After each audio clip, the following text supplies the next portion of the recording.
Tamela Mann is the greatest singer I ever heard in person. I bet a lot of y'all probably haven't heard of Tamela Mann, but Go look her up. if you love gospel, if you're a Christian, but if you just heard the meme like "Truth is I'm tired," like bro, she is the That's the I GOAT. never heard anyone. Have you heard? I have never heard anybody sing as good as Tamela Mann, bro. I mean, so serious.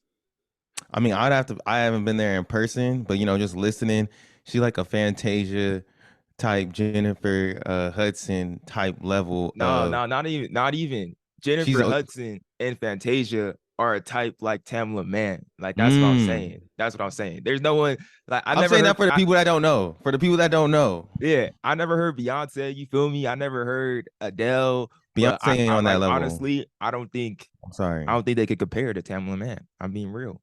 And she's singing from her soul, like she's singing about the Lord. So she praising God. It's coming deep. It's coming deep from in there, from the bottom of your chest.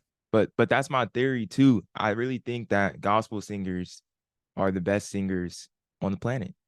Best, oh, for sure. Like I think there's something and there's a reason for that too. Why a lot of these like R&B singers, pop singers, They they all draw a come from lot of that. influence from gospel. Like Yup, they that's where they exact start. That's where they all start. That's where the best ones, start.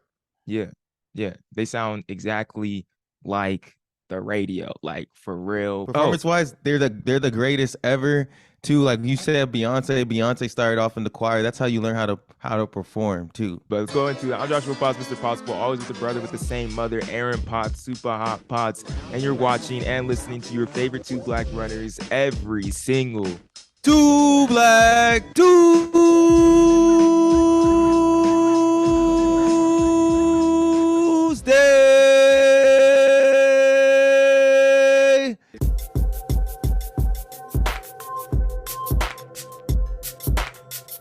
And we're back. What is this? Week 7 in a row? yeah, something week 7, 8. I don't know. I'm losing count now. This is just the new normal now. This is the new normal. It's not even like we're not back anymore. We just here. We're two black runners. Soon enough, the Apple Podcast will update. You feel me? Because at first it used to say weekly, then it went by like bi-weekly, and then went like monthly. We are definitely back to weekly schedule, so it's nice. Yeah, man, feeling in shape. Like when you get those runs in, you know what I'm saying? You got 6 weeks of running in. You like, dang, like okay, we starting to get somewhere. We're just getting some conditioning in. You know what I mean? We just putting the base down right now.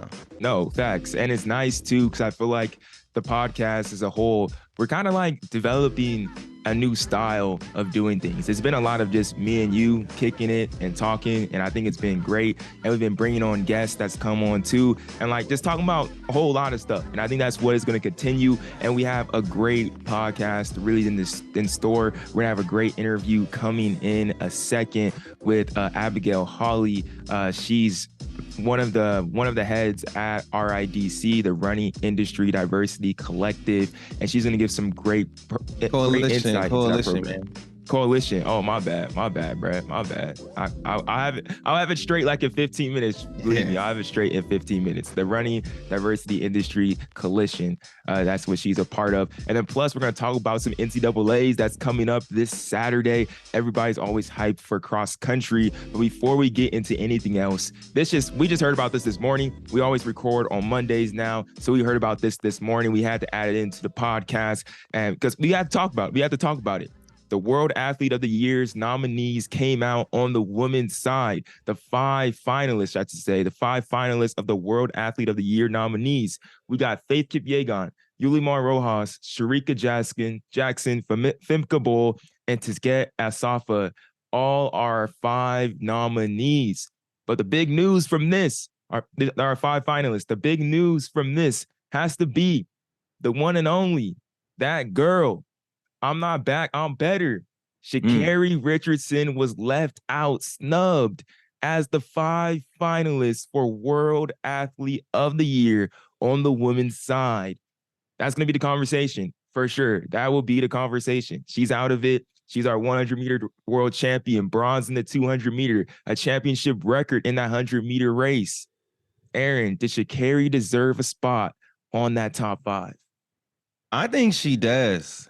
When you look back at this list, like I'm not taking off. I'll tell you who I would take off too. Not even to be disrespectful with it, but Faith Kipyegon, we know what she did. One of the best seasons ever from a middle distance athlete.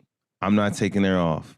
Yulimar Rojas, world triple jump champion, Diamond League champion. Maybe she didn't have, I mean, she's always crazy. Maybe she didn't have like a world record jump, but I'll keep her on.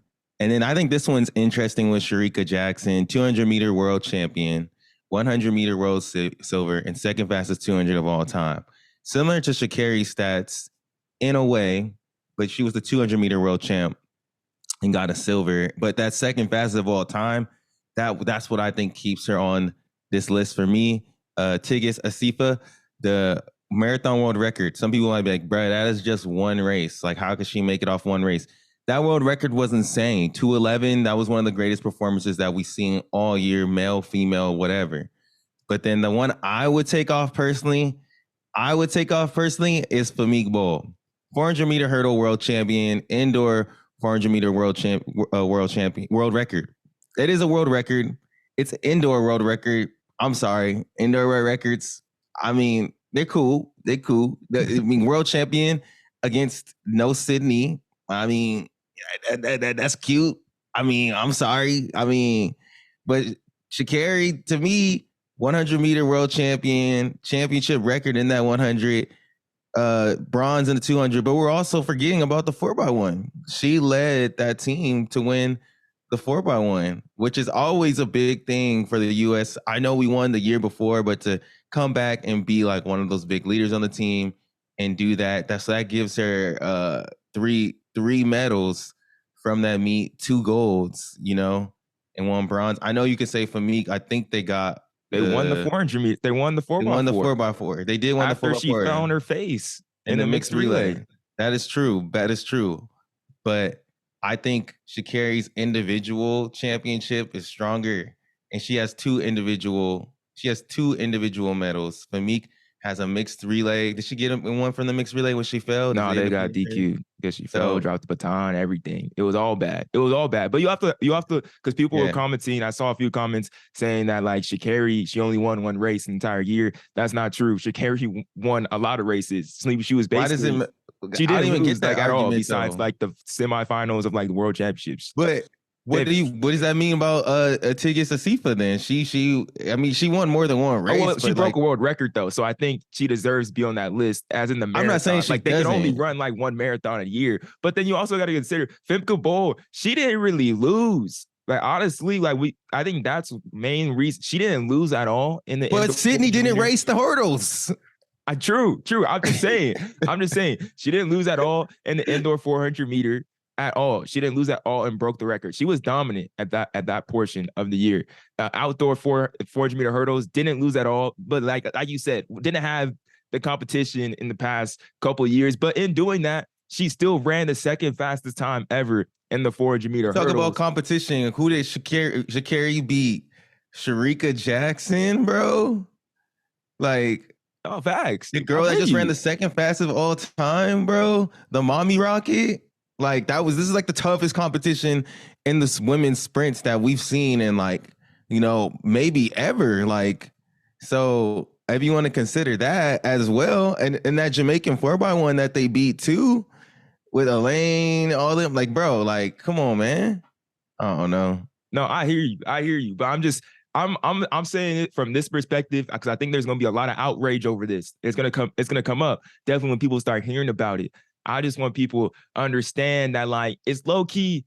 I think Sha'Carri should be on this list. I would even low key take off Yulimar Rojas too. I would take off Yulimar Rojas or Famke. I think Sha'Carri should be on this list. So what she did was amazing this year, but I also understand why you have her off of this list as well. Because also it's like, how is she not on this list? There's a 3-way voting system they say about the World Athletics Council, the World Athletics family, and then the fans vote on social media. Sha'Carri smacked everybody on Instagram through the likes. Yeah. On Twitter, it wasn't really like the same. So like somewhere in the World Athletics Council and the World Athletics family, someone didn't like Sha'Carri Richardson. That's what I'm like. To be real about it, someone didn't like that and was all like, we can't put her on that list. So they broke it down in that way. Maybe they didn't like her, but they broke it. So I hear the reasoning because Yulimar didn't really have her best year either. But it's all like she won 4 world championships in a row. So I don't. Yeah.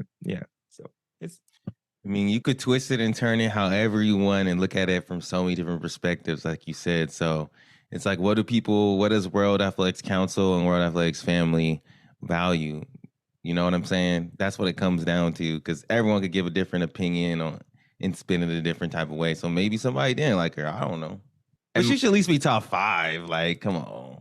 No, she definitely should. She definitely should. And World Athletics are making some really big decisions and definitely going into this next year as we go into 2024, head into this Olympic year. Track season is going to be amazing. And we heard some big news regarding media, really regarding us and a lot of people and a lot of colleagues that we've grown to know over the past couple of years. World Athletics from the Daily Mail announced that World Athletics teams have been told by the governing body that content creators such as influencers will no longer be allowed in mixed zones after events, which will be the domain only of professional journalists. Instead, content creators lounges will be brought in to cater for those who wish to attend. The move has been made in an attempt to restore some credibility to mixed zones after athletes were pestered for selfies by fans masquerading as reporters. What does this mean for track and field, Aaron? If you read it too quick, you're like, oh, okay, so creators aren't allowed in the mix zone. But then that's like, there's going to be the content lounges, which if y'all haven't seen them, go look up the post. Shout out to Track World News for getting this out. But if you look at the post, you can see what we had at Prefontaine. We basically had this space right next to the mix zone that was more just kind of relaxing and friendly. Like people could come. A lot of our interviews, if you've seen our interviews, if you're fans of us, you know, we had that locker in the background. You could sit down. It's more like, you know, quick, fun questions that people will ask athletes, or like sit down interviews. And it's a really cool space. So to have that at multiple meets, I feel like, yeah, like it should be at every meet, because we know how much attention, if y'all follow this podcast and y'all listen to the one we had with the black women of track and field with Demetria Carter, T and Caitlin, go check that one out. But there's a lot of attention that they bring to the track and field world. So that means more opportunities for us. Because if this is in more places, there's more opportunity for that content to come to life. So like hearing that part sounds good, but then they ended it with saying that to restore credibility to mixed zones after athletes were pestered for selfies by fans masquerading as reporters. That's just not true. I mean, that's just not true. Honestly, I've seen journalists do that more than quote unquote content creators. Oh, I know exactly who that was too. I don't even want to call him out. I'm not even gonna say who. Hey, yo, I say in Jamaica, y'all be wilding. That's all I'm gonna say. And the Jamaican reporters, they be wilding, bro. I'm saying there's multiple. Is that who they talking about? People do that, but I don't see there's not. I haven't seen. Well, I've seen people pestered by doing that, but I've seen people been doing it pretty respectful as well. But I do understand the restoring the credibility to mixed zone as in like journalist as a way, but it's kind of just I think it's good to make this distinction of like who's a journalist and who's like making content. And it's good to have content creators, because there's a lot of journalists that they're very it's only one form, you know what I mean? Yeah. It's written, or it's written or it's video interviews, just an interview with a blank background or wherever it is. But to have these different type of videos that can be made after a race and interacting with athletes, I think that's where we can get like the most engagement. Because when you have a video of Michael Norman or Ryan Benjamin or whoever it is talking after their race for 6 minutes, like that's all great and dandy. Like we love that. We love for them to be vulnerable and talk to us for that time and gives that space even after a big loss. But that can only live on for so long and be like transferred over to so many people, unless it's like such an inspiring like message. But if I can get Ryan Benjamin or Michael Norman pulled over for a second and we do a quick fun reel, that may get like 1 million something views, a whole bunch of likes, and like reach somebody that's never even heard about Michael Norman before, and be able to connect immediately, and like be able to connect immediately because like they don't care about how they finished in that race, because they don't even know the stakes of it. They don't even understand the stakes of it. But it's all like I can understand this funny question or this cool edit that they made. So I think that's why it's going to open the doors up for a little, invite more content creators in. Hopefully, we'll see. Yeah, but it does though, in a way, it does legitimize the work of the content creator And the reporter and the journalist. and the reporter. It's like, hey, that's what you know when you're in this space. You're here to give, everyone on you like this. You're taking these questions. When you come to this space, we're making like social media content that's going to be living on different social media platforms. Some of it still might be sit down and kind of journalistic or whatever. Yeah. But it's going to be curated and formatted like content in a way. So to the athletes, it legitimizes it to the athletes too, though, because they're like, oh, like this is a space where I go here for this. This is where I go for this. And we've seen the success now from multiple events. And it's cool that we got to be a part of the origins of this. And I'm excited to see as it continues to grow, like over the years, what is the content that we're going to start to see, the new creators that is going to open the doors for. That's what makes me most excited. It's like the younger person that maybe watch some of T's content or our content or any of our friends' content. Like there's some kid out there that's a super big fan of track and field that is about to have an opportunity now to come in and take everything that we've done and to another level.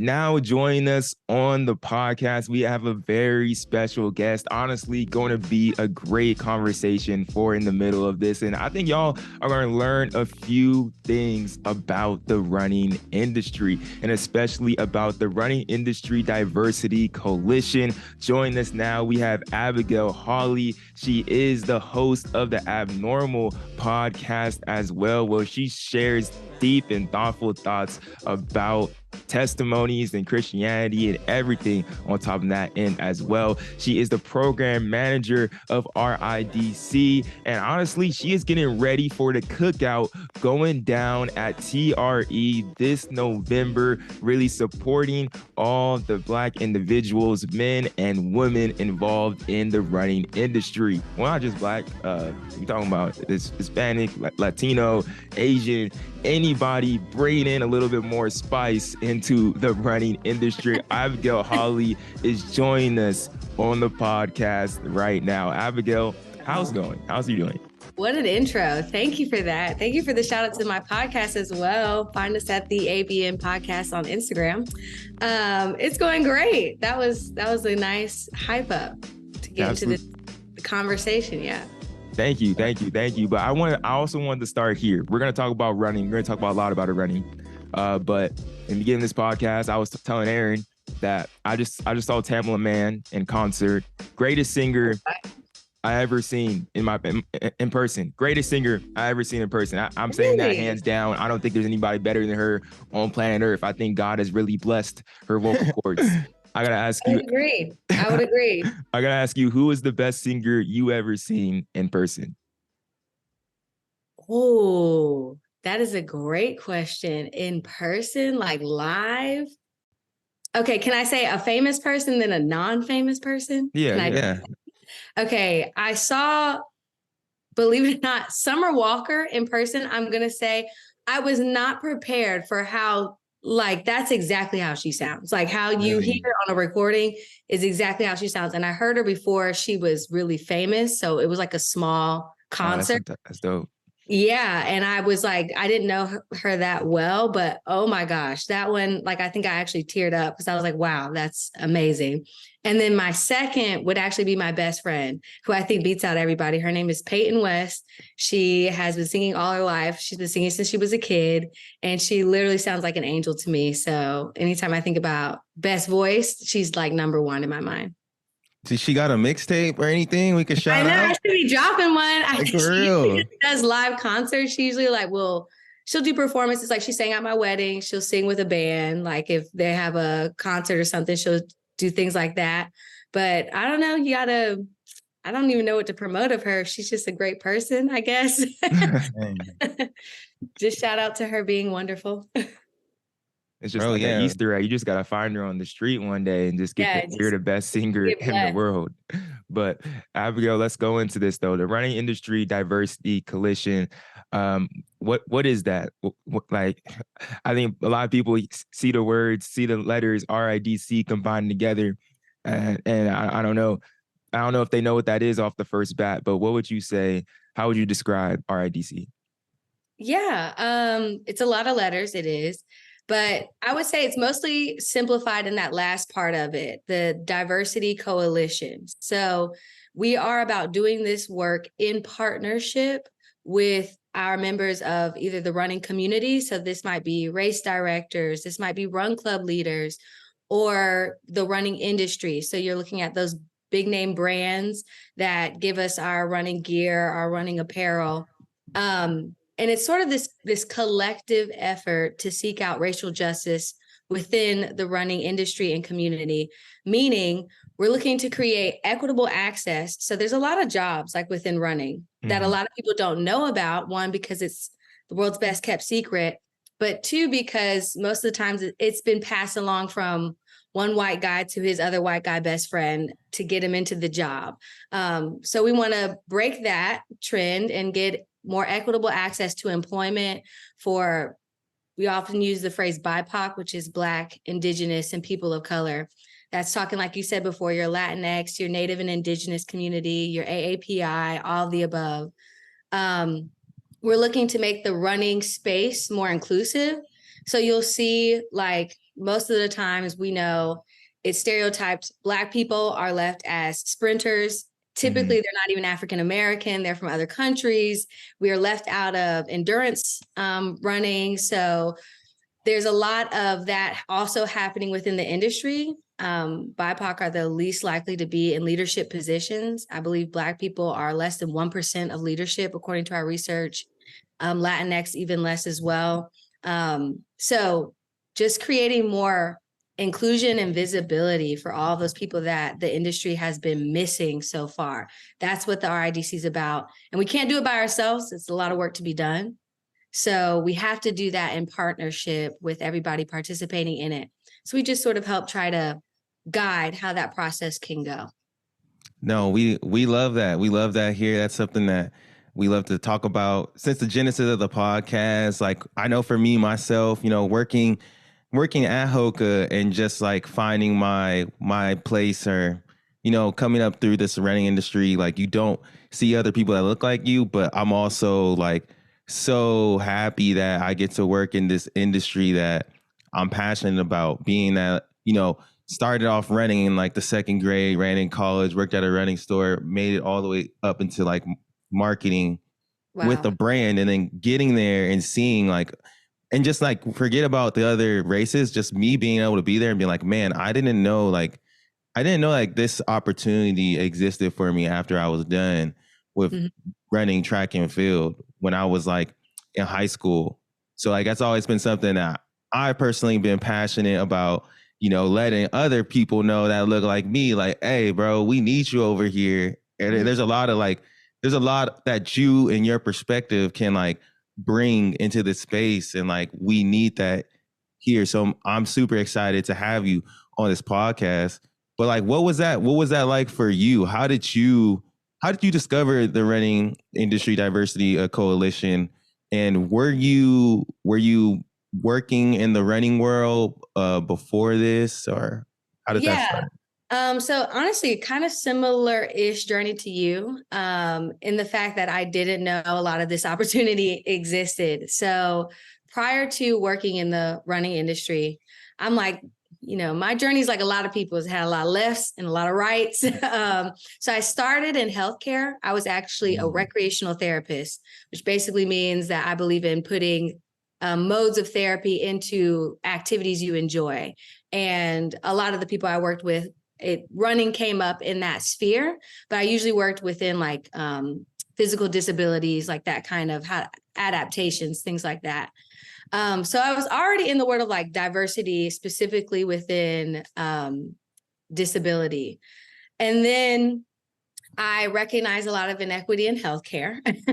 And so I've always sort of had this like heart for justice, racial justice. At a very young age, I had a strong exposure to racial injustice, being that I'm biracial, so I'm half white and half Black. But my mother was disowned from her family for marrying my father. So I grew up with a very like strong awareness of things like this. And I took that to each job that I went to. I went into customer service, I went into event planning, and sort of everything, like the common theme that I took to each job was either starting up some sort of group about looking for other minorities working in the same companies I was in, or eventually I worked at Fleet Feet, which is a major running retail company. And I joined, I think within a month, even though I was working in customer service, I joined their discussion group. I became a co-leader for that, which was like a lot of education around issues of racial justice. And then I eventually helped create a minority-focused recruitment for an internship program that they had. So I helped create that internship program and did a lot there. And then I got my certification in diversity and inclusion from Cornell. So I was just really interested. You just followed your passion. You really I just followed my passion. Really, it found me. And I think like a commonality. So I didn't see myself as a runner through all of this. I was running the entire time, but I was never competing. And I had a lot of close friends who were track athletes, and a lot of them did not take jobs in the running industry afterwards. A lot of my close friends now who ran all their lives, same sort of story you had, either didn't see themselves as runners or were athletes who did not take on jobs in the industry. So once I got a job in the industry, I was like, oh my goodness, how have we been left out? How have I been doing all this work this whole time and never saw a space for it? So I really like to say the RIDC found me. Like I was a member from its genesis. I've been close with the board members like from early days of the RIDC. So as soon as a job opened, I mean, it was no doubt I was going for that. So yeah, it worked out. I feel like your entire life you've been helping people, like all the way, especially from your the start of like your career life in recreational therapy. Like I feel like that's to be like a therapist just in general. It's a big act of service, you know, like you have to give a lot of yourself, and especially, a super big act of service. But how important has that been to you? And or do you even see that commonality of like you've been helping people throughout the entire time? Even at the beginning of this podcast, beginning of this interview, you're helping out Peyton West, promoting her. You feel me? Like you have a constant theme of trying to help people, putting people on, and giving them, making sure they get their flowers, the respect that they deserve, their acknowledgement. You know. Well, thank you for acknowledging that. I do really appreciate that. And yeah, I mean, it's been incredibly intentional. I would say it's super important to me. It's my number one value. As you know, like with my podcast and everything, I'm obviously very spiritual. Christianity is huge for me. And like the way of faith has driven my life. And very young, I never knew. I was one of those people who like didn't know what they wanted to be. I feel like I was not told that story a lot of how to become something when you don't have a certain category of a job that you want to do. All I knew is that I cared to be like of a servant heart. I wanted to serve. I wanted to help in some form or fashion. And I really wasn't limiting on how that could look. So honestly, if I'm being very direct with my answer, I just prayed throughout a lot of my life to be guided by that. In every job opportunity that came up, even when it was choosing my major in college, even before that in high school, I was in service organizations. I've always been very intentional in my prayer to find opportunities to be a servant to others, because selfishly, it is what gives me energy. It gives me my reasoning. It makes me feel good about myself. It makes me feel good about my participation in the world. So I've just been blessed with a lot of opportunities to do that also align with the things that I love, like my passions, my hobbies, whatever it might be. Yeah. Well, we're thankful. We're thankful for you. We're thankful you know, you have God's ear and you're following that heart, because there's so many people you're helping, and to be in the RIDC as a program manager, we're grateful. We need people like you doing those things. But can you describe to us too, what does the role of the program manager entail? Everything. It's a lot. I would say primarily I would describe it as like, so the board and our executive director, Kiara Smalls, who's amazing, as you know, they're like the big visionary, especially Kiara. She's really our, like, I would say she kind of helps us see our North Star and stick to it. They come up with like our strategic plan, our major goals. You know, seeking out racial justice is a tough, is a tough goal. So you have to break that down into actual actionable steps. And then my job is taking those goals that they break that down into and figuring out what programming makes sense to accomplish that. So that might be coming up with the education. So we're an education-based nonprofit. So I'll look at the needs of the industry, what our research says that we're missing, and then what the goals are of the organization. So if that's to get, you know, more action-oriented members or to grow our database of people of color within the industry, I'll come up with education that's missing, that's keeping us, like, what's the barrier to get us there? So I might create workshops. I might create toolkits for companies or suggestions to add to our research. But I think a big part of what I've tried to do as a program manager is not keep our stuff white facing. Even though a lot of white people hold power in the industry, that doesn't mean they're the only ones here. So a lot of the programming you'll see from me is for the people. That's how we got to the Cookout, which I know we'll talk about in a minute, but also like finding podcasts, finding content that shows we've been here and what are we doing, that shows the great displays like that people of color have done for the running community. So I try to find opportunities to like celebrate what's here and community. I think that's super important. I think it's important to have both, to have the spaces, you know, like as you said, for those white faces when it's appropriate. But I think it's really important to have those spaces that are specifically for the people, Black, Asian, all together or whatever. Because I was talking to someone in my ERG about this at work recently, how, you know, you may get something from like, I've learned so much from my mentors who have been like white men, women, for sure. And I'm thankful for them. But there's something that you get when you're around people who are like you, that you don't even realize. Like, you might not even realize, especially for Black people who are working in this space, and you're constantly only around a certain group, you're only around like white people. Then you get into this space with Black people, you start talking to them, and you're like, man, I didn't even realize I needed this. Like, or like, and it helps you and impacts you so much. So I think it is really important for those events like the Cookout. Yeah. I think in my life, the things that have stood out to me the most is when I found my community in places where I didn't realize I needed them the most. So like going to a predominantly white institution for college and finding the Black community there, or, you know, being in high school, feeling othered, and then finding your community in these spaces. And you feel so, it's like a breath of relief. Like you feel like you can take in real oxygen. You didn't know you were holding your breath before, but when you're around, you feel like this sudden comfort, this understanding. You feel seen.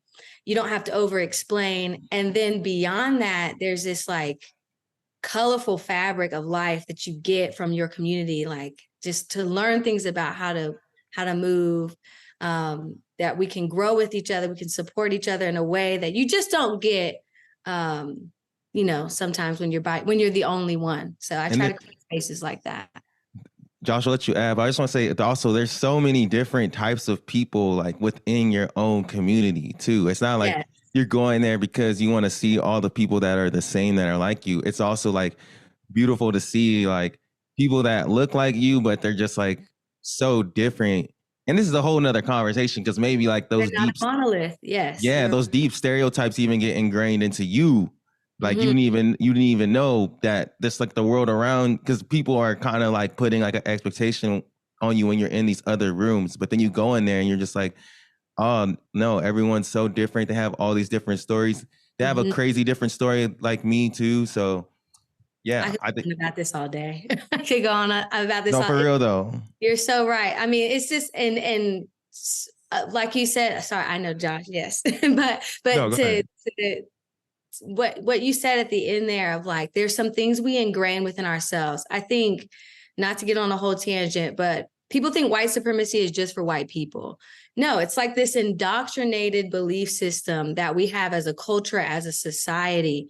And it's these things that get implanted in your head that you don't even realize until you get around your own people and you go, oh, we're all thinking that too. Like that was uncomfortable for you too. Or, oh, your hair does that too. Or this, it can be the smallest notes or the biggest things of, hey, I've been dismissed at my job the same way. I didn't even realize, I was told it was about my degree or it was about this other thing. I didn't realize it was happening to us all the same. So if you don't create spaces intentionally to unify or to be around your community, you miss out on just what you said, to see like one, the commonalities we all share, and then also to see how different within this thing that the world tries to make us out to be a monolith. We see, oh, actually, no, there's so much diversity and so much vibrancy within this that we haven't been tapping into. I was just curious I'm basically the odd man out in this situation as somebody that's not an industry professional. You feel me? I'll be done in school in 4 weeks. Let's get it. I'll be done with school in 4 weeks. Then I'll be in the industry. You feel me? I'll be having to be involved. But as an odd person out and talking about like you were talking about like celebrating those communities and those people that have been in the running industry for a long time, that have been marginalized but are in those leadership roles, celebrating that. And then Aaron talked about finding that community and how impactful it was for them. And even you talked about, Abigail, how like you didn't know how much that would mean once you find it. I'm just curious, how hard is it to find that community? Like how hard is it to find, and like, because there's, like you said, there's so many white facing companies out there that you could go to, but how hard is it to find that black facing company or Asian facing company out there? And for people that may be out there that are the odd man out at their job and are the only one, what would be your motivation? Like, what would be your advice to them to help them find their community and like try to find somebody like them if they're feeling left out? This is for you and Aaron, honestly. Yeah, great. Fantastic question. I think there's a couple of things here. Number one, one thing I've learned is people of color are everywhere. If you're not seeing them, you're missing them. So I think the start is not actually to the people who are looking, it's to the companies, it's to these brands. The call to action is on them first, is to make those spaces available, make them obvious. So if that is, we actually recently created a toolkit on the importance of employee resource groups. So if you're not familiar, if you're not in the workforce yet, they're basically, Aaron just said he's in one, but so you can add to this maybe, but they're groups made for a specific social identification. It could be, you might have some for the LGBTQ plus community. You might have them for different racial communities. So you might have one just around the Black community or Latinx and so on. But it's an intentional time and space for this group to meet and to be with those people, to find those people, because they might be in various departments. They might not be even in the same region. So you might have people virtually that you're missing out on if you don't create opportunities like that. My second piece of advice outside of for brands to make that space more obvious and available is for the person looking. Number one, tap into the RIDC. We release a lot of resources specifically to address this need.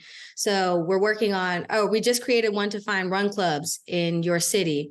You can go on our blog and we have it by city in different states to find BIPOC-led run clubs. Again, that's Black, Indigenous, or people of color led run clubs in your community so you can find those people around you.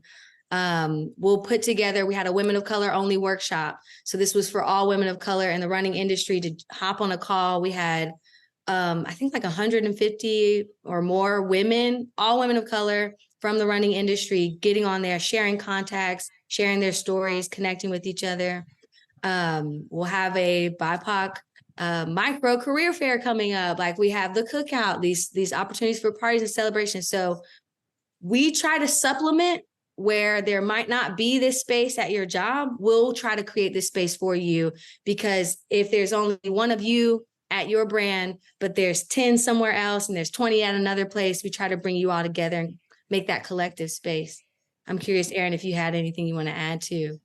Yeah, I would just say, I think back, Joshua, for me and you, like, I think this was last year when we did that series on just like Black tastemakers, you know, and it was all based around like the running industry.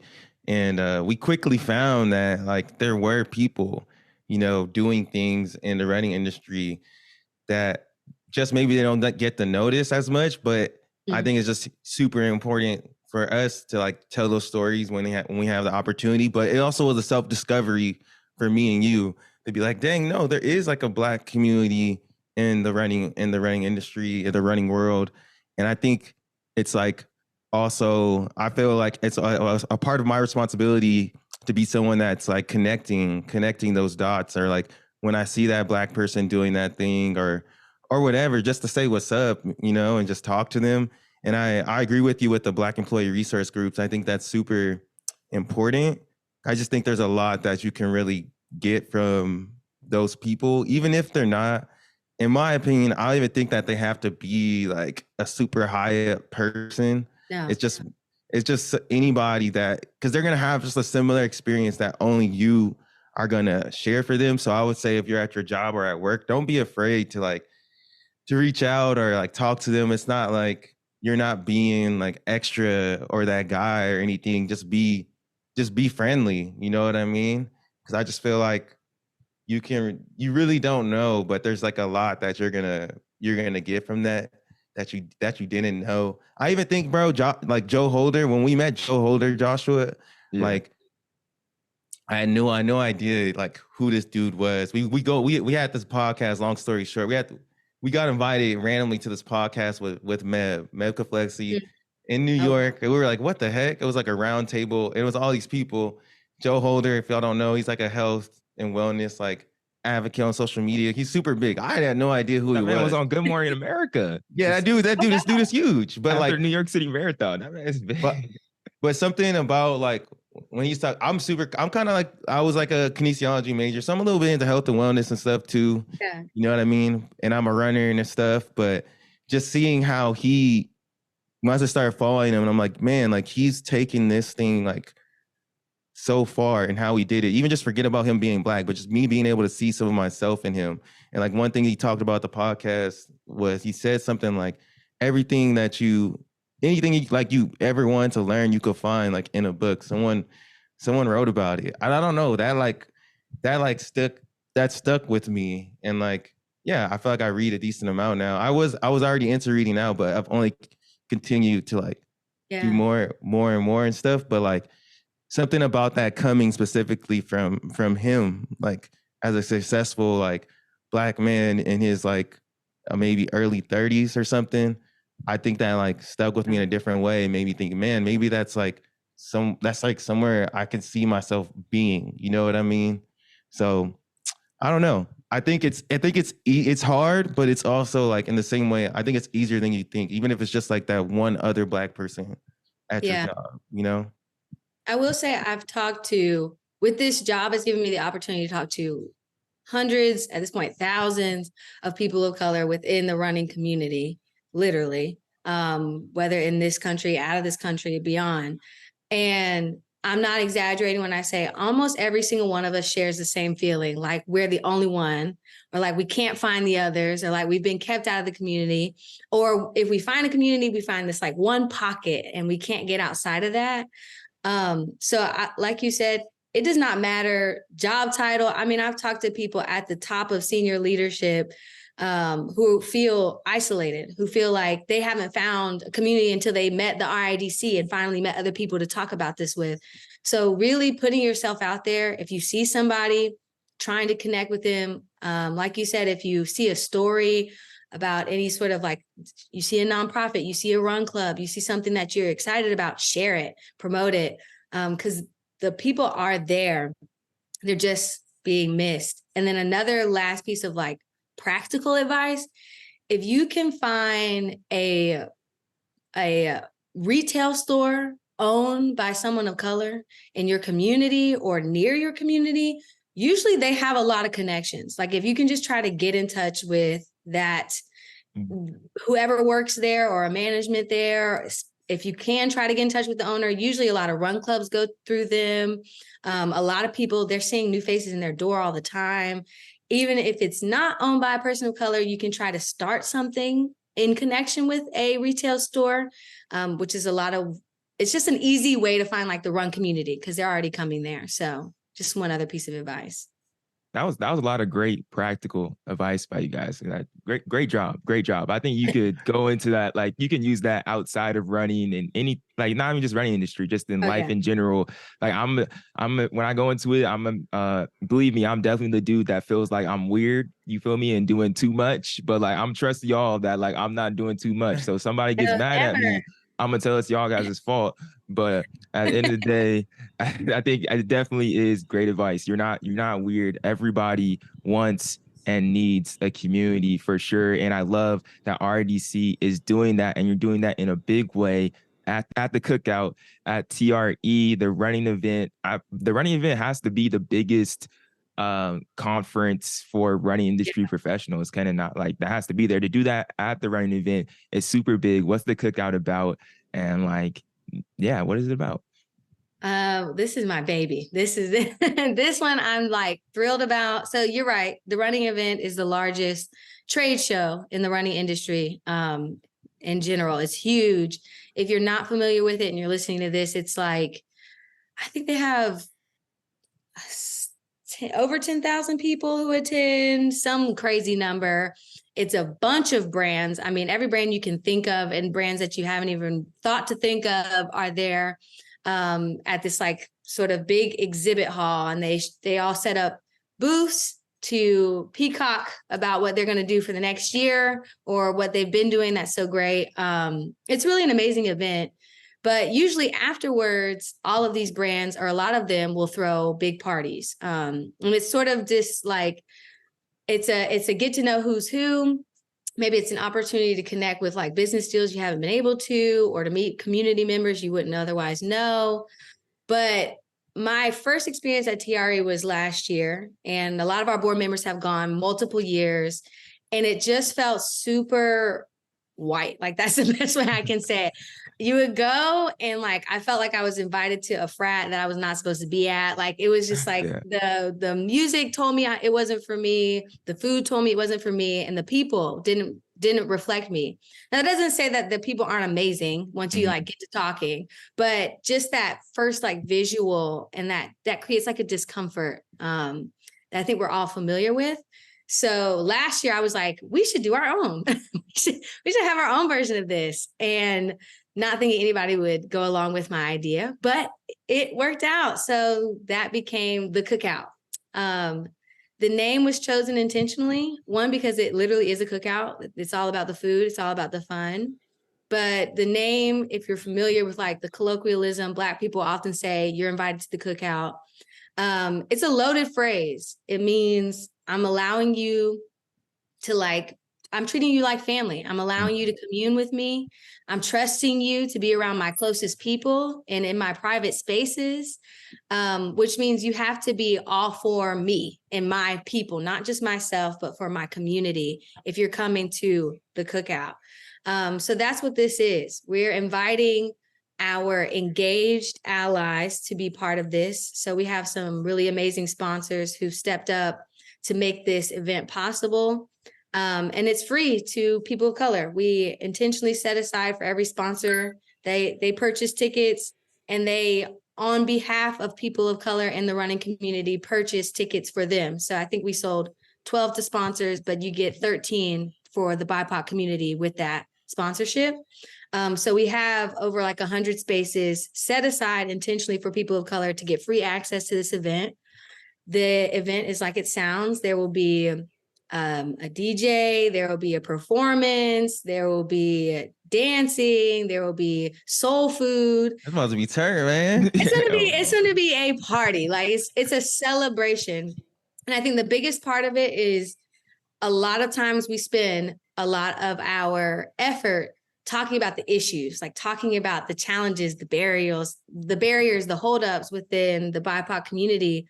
But we don't like get celebrated enough. We're often talked about for our struggle, but not for like all the wonderful, great things we are. So this is a space for that. This is a space to like show off, be great, and celebrate. Yeah, I think it's super cool. I was stoked when I saw this event, and I love the intention that you have behind this event, because the majority, if you're in the running industry, the majority of the events you're going to go to, like races and everything, it's not going to be geared towards you. So at this event where there's so much like conversation and networking that could be happening, like and to put, the engage, even having the engaged allies there, along with just like, people of color being able to interact with each other. I think that's so important. And I think that your messaging and communication around the event has been great, and people know what to expect when they get there. I feel like it's going to be really great. Thank you. We're really excited about it for sure.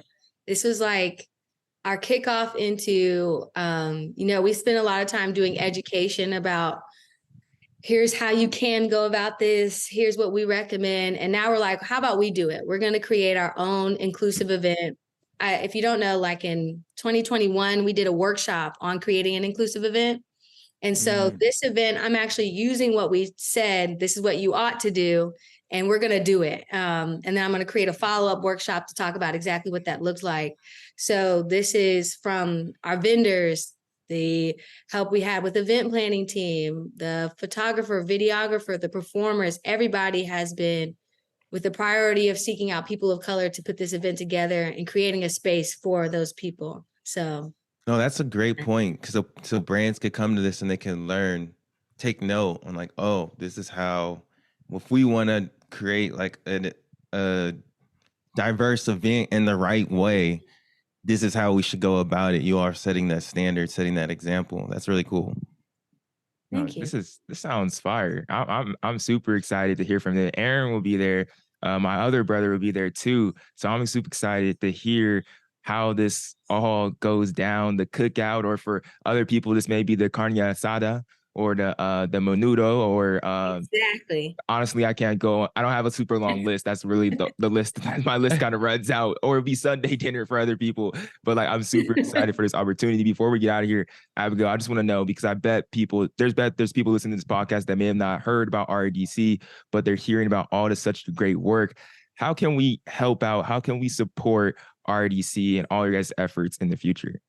Love this question. Let me rewind to say when the cookout is, because I don't even think I said that. It's November 29th, so it's coming up real soon. It's in Austin, Texas, and it starts at 6:30. So if you want to get in, come early. And there'll be food for everybody. So that's included. And then as far as getting engaged with the RIDC, of course, you can show up. You can connect with us there. You can also find us at runningdiversity.com. If you want to get involved, there is a button that says get involved. So we make it real simple. There's a lot of ways to engage with us. We're always looking for members. So that's the brands or companies who want to partner to help accomplish this work, financial partners with the RIDC. We're also looking for just our community. So we want to know you. We want to connect you to the opportunities that we're creating or we're finding. So you can find us on Instagram at Running Diversity. That's like the main way we communicate. We're also on Facebook, I believe, under the same name. And I think those are like the big ones. I think that's how you can find us. You can find me on LinkedIn at Abigail Hollie on LinkedIn. And we're also on LinkedIn at the Running Industry Diversity Coalition on there.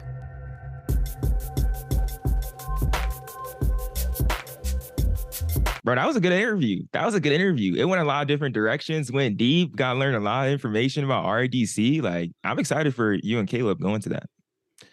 No, for real, man. And like, it's Caleb's going, our boy Julian Curry, he works at the Exchange. If y'all remember, we did the Festival of Miles thing.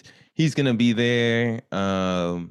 Who else? Maybe Demetra might pull up. My boy Daniel from On might come through. So I already starting to like kind of build my little Black network. So I'm excited to keep on like building and just meeting people like that. I feel like there's gonna be a lot of people there that I know, which is cool, especially from the genesis of this podcast, like how we talked about like find the Black community in the running world. I think we're doing a great job because we got our media partners who I want to get more involved in, like, you know, like when she's saying like those workshops and stuff, like I feel like we could be those media type of people that are kind of like involved in this in a way. And I feel like that will help us and help them, but just connecting all of those dots. I think we're right in the middle of that. So it's cool to always, you know, just stay in touch with it.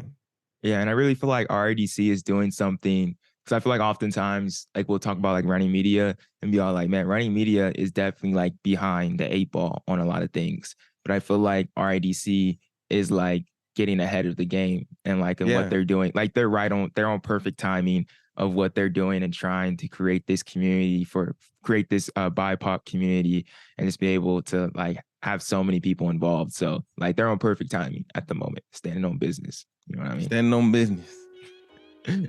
On business. And that's what a lot of people are going to be doing. And at the University of Virginia this Saturday, November 18th, is going down the NCAA Cross Country Championships. Honestly, bro, this is the biggest day of cross country every single year in the world. Like, honestly, the World Cross Country Championships are cool, but like this is bigger than the World Cross Country Championships. Everybody will be tuned in to the NCAA Cross Country Championships this weekend, this Saturday. The women's race starts at 10:20 a.m. The men are followed at 11:10 a.m. You can watch all the action on ESPNU and the ESPN app beginning at 9:30. 9:30 Eastern time. Let me say that 9:30 Eastern time is when it's all going down. As we get ready, hyped up for NCAA's, Aaron, let's play a game of Would You Rather. The regionals meets all happened this past weekend. So we got to see some of the final forms of these teams as we go into NCAA championships. So let's preview. Let's play Would You Rather. First one right here, Aaron. Would you rather defend your NCAA cross country title this year or return as the NCAA runner-up trying to take down the Giant? Ooh. If I came in as the runner-up, I'll be coming in with some vengeance. Of course, you want to be the champion. Why would you not want to be the champion going for 2 in a row?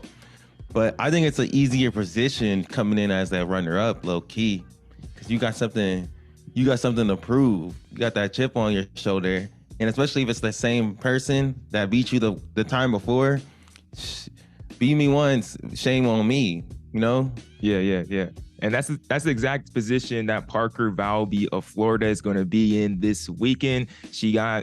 Caitlin Toohey smacked her that last K last year at the NCAA championship. Caitlin Toohey getting her first NCAA title, but now Parker Valby is back with the vengeance, and she smacked Caitlin Toohey at the Nutty Comb Cross Country Invitational. So that's going to be an epic battle right there between Caitlin Toohey and Parker Valby. Who will win the battle this time? Next up, Aaron, would you rather win your first NCAA team championship in school history, or would you rather complete a 3-peat winning the team title for your school?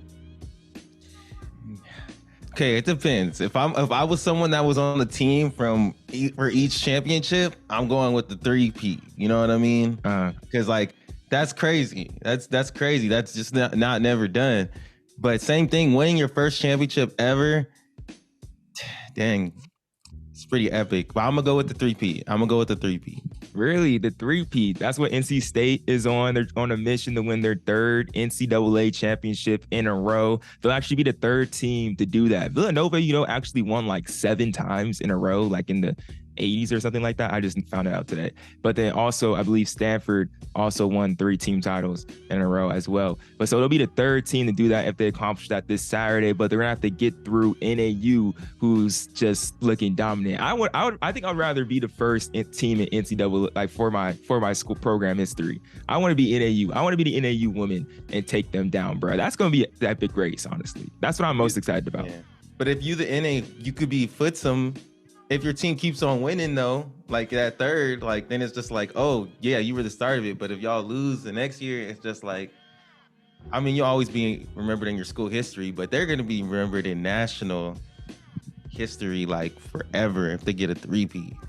I guess so. Yeah, but they're gonna go down as one of the most dominant ever.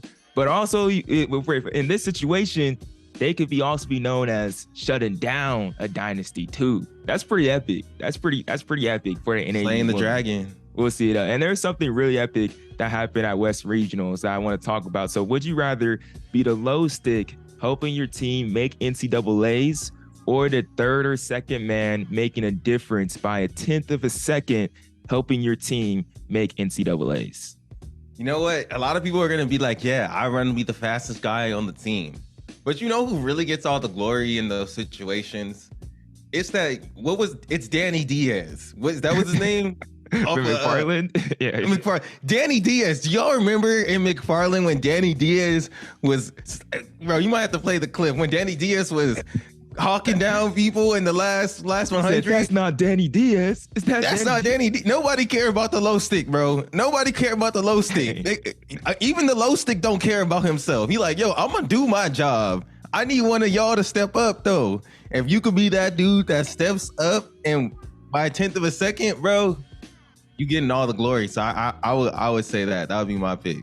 And that was definitely what Portland teammates Daniel Abdallah, friend of the show, and Jonah Bordersky.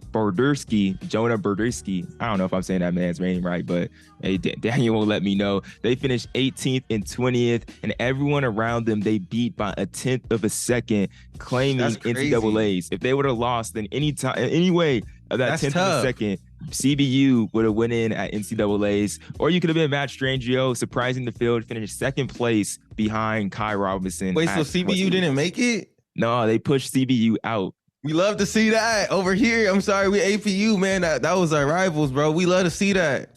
We prayed on y'all downfall. No, I'm just kidding. CBU who? Yeah, come on, man. That's crazy. That's crazy, bro. Why you disrespect the Riverside County like that? I'm sorry, bro. I'm a Cougar. I'm a APU. The Cougars. We got go Cougs, man. We got nationals next week. So let them know. Lastly, right here, bro. Would you rather want your school to have the most team championships in NCAA history, or the most individual championships in NCAA history? I would rather say I want team, because it's cross country. If it's track, it's different. I want the most team championships. I feel like that's what a lot of NAU people are gonna be saying to Oregon this past weekend. We've been having the conversations of what's really Tracktown USA right now. Is it Eugene? Is it Flagstaff? You feel me? Oregon men are even gonna make it to NCAAs this year. NAU will have the men and women there, but Oregon has the most individual winners on the men's side, obviously with some legends of Steve Prefontaine, Galen Rupp, and Edward Cheserek.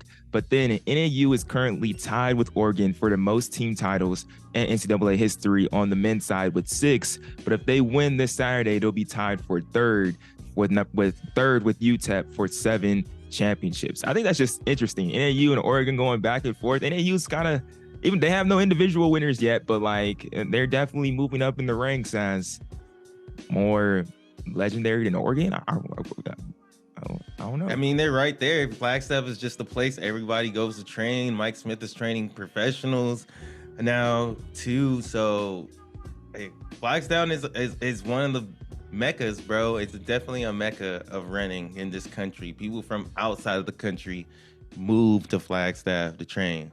People don't come from outside the country and move to Eugene. I'm not even gonna cap. And you said that with no excitement at all, bro. Like, golly. I mean, hey, bro. Shout out to my boys, Coop. Shout out to my boy, Grant. Got to get out of there. You know what I'm saying? That's good. I actually seen this thing. I didn't go into super far into it because we didn't have time to put into the show today. But I think on Let's Run, they're saying that like Mohamed, there was like an article, not just like on a thread. That like Justin Knight, Evan Yeager,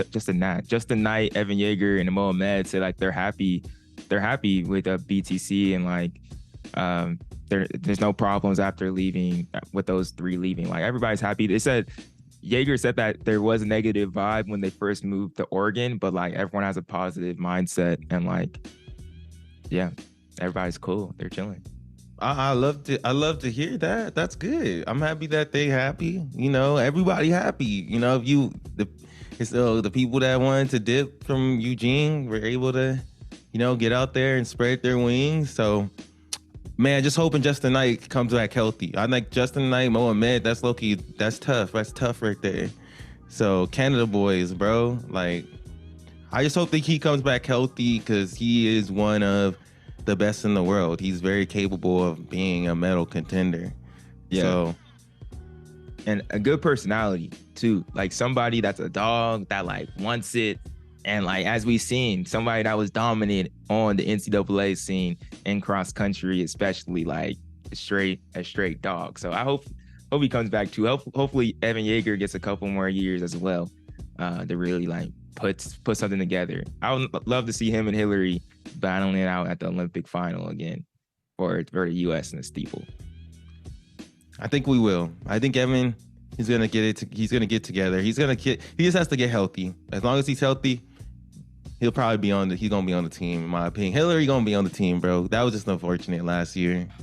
No, yeah. We gotta get him back on or we gotta get him on a podcast or something, like do a short interview before like during track season or something. Because yeah, that dude's I think he's about to eat. Once he ready again, bro, he was running good. Hillary was running good, but yeah, let's get out of here because this podcast is probably getting long. Thank y'all. Appreciate y'all for coming back on the podcast, listening with us.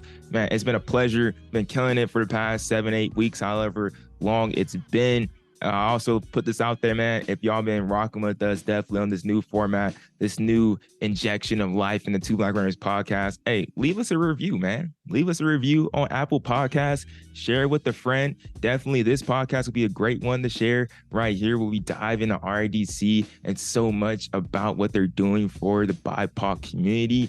And like, yeah, bro, leave us a review. Like this podcast, 5 stars, you know, or you do 4, 3, or 2 or whatever. Just, you know, give yourself something, man. Yeah, give your opinion, bro. We like to hear what you want, what you don't like. You know what I mean? Yeah, but appreciate y'all. Definitely the ones that listen all the way through to the end of the podcast, who truly are a real one. I know I haven't been saying that, but y'all still some real ones. So appreciate y'all sticking with us. We're gonna have another one coming at you next week on the podcast. I'm excited about that one. It's gonna be with my alumni, APU. So be on the lookout for that as well. But until next time, we will see you on a Tuesday, a Two Black Tuesday, if that. Let's get it.